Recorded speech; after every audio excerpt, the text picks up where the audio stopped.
The Wall Street Journal reported this week that Vince McMahon has reached a settlement agreement with former referee Rita Chatterton.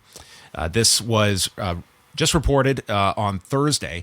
So back in November, the lawyer on behalf of Chatterton had sent a demand letter to those representing Vince McMahon, and this was because of a New York law that has provided a 1-year window for victims of sexual crimes to file suits without any restrictions in regards to statutes of limitations. For those unfamiliar, Rita Chatterton had come out in 1992 alleging that Vince McMahon raped her inside of a limo in July of 1986 following a show in Poughkeepsie, New York. And she went on several shows in 1992 and described the allegations against Vince McMahon.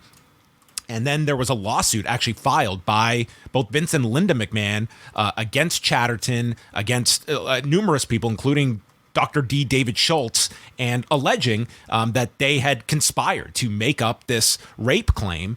And the lawsuit ultimately got dropped by the McMahons, as their reasoning was they were gearing up for the steroid trial and focusing their resources that way. But then Rita Chatterton pretty much fell out of she just went and disappeared and resurfaced.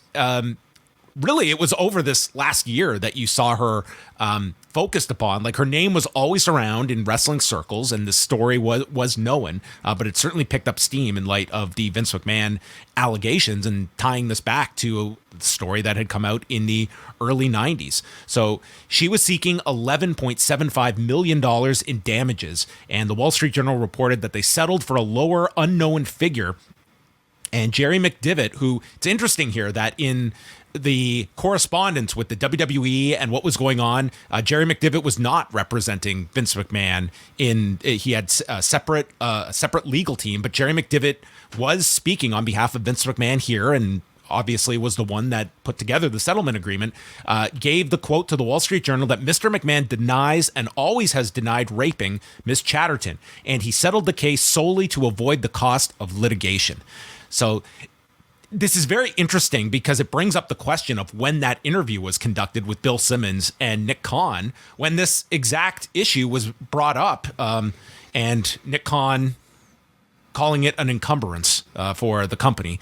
And I mean, he would have known that this, I don't know when that interview was taped, but this was settled in December. I can't imagine that interview was taped. Well, it can't be because they were talking about Stephanie's leave. It had to have been taped this week. So yeah, it's obviously he knew it was settled and didn't disclose that. Not that he had to in any way, but I mean, he also could have said that the lawsuit is settled. The lawsuit is not an issue for us. Well, if not for this, Wall Street Journal article, I mean, would there ever have been plans to disclose something like this?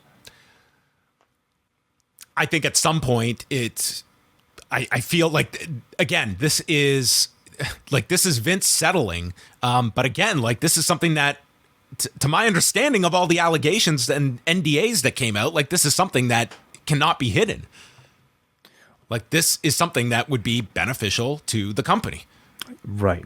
Yes. So I feel this would have to come out at some point, and it was the Wall Street Journal that did, and with a comment from Jerry McDevitt. But yeah, I saw very little coverage of this as well in the fallout of it. The Wall Street Journal put the story out, and wrestling sites covered it, but I didn't see this as any kind of big story. It almost feels like on the mainstream level, it's unless it's a big Vince McMahon power play in regards to the company, unless it's our Succession storyline, it's sort of these allegations and all of this, there's too many of them, and we're not focus.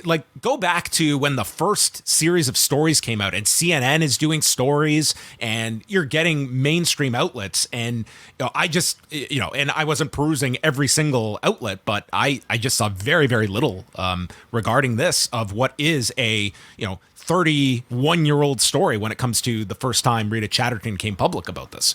I was a bit surprised at the lack of coverage too. At least from the wrestling side of things, I can understand maybe a lot of the Jay Briscoe story maybe getting a lot more of the attention in the news cycle recently. But for how much Vince has, I think, broken sort of the mainstream press in terms of coverage. And I think this is directly a story that is related to everything else, regarding the sale and just Vince McMahon's return entirely. I was surprised at the lack of attention that this has received. And also someone notoriously who never wanted to settle with people. And, he has, Dave Meltzer has stated that, back when those allegations came out, that Vince McMahon has never denied that a sexual act occurred between them, but that he was stunned that she came out and said it was non-consensual. So, I mean, that has always been his denial, and Jerry McDevitt continues this. But this is also probably, I don't imagine Rita Chatterton is going to be speaking about this. It might have been part of the, settlement. Right. Which, I mean, the allegations are out there. So it's as though this is not a question of like keeping somebody quiet. It's like she has already spoken up about it. Yeah, but there's also going to be the thought of, if Vince McMahon there are going to be other ones that are going to be seeking settlements from Vince McMahon. Right. Yeah. Did you feel like this was ever going to go to trial? If you had to sort of, this was strictly going to be like a civil case where this would be about money. That was my understanding. So I felt that, this, you can look at it in just the sense of you're going through with a sale and you don't want this lingering, or it's just the idea of, and the discovery that would come from a trial.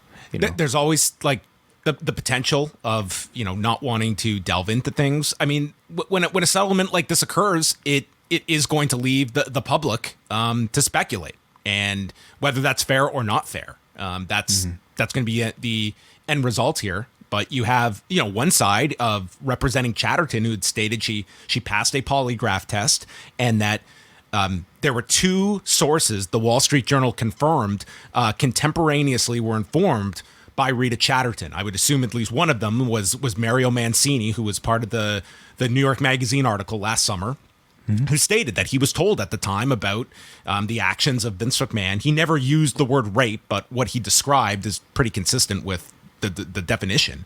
And obviously they talked to somebody else as well. But yeah, separately, Greg Valentine also stated that he was told by...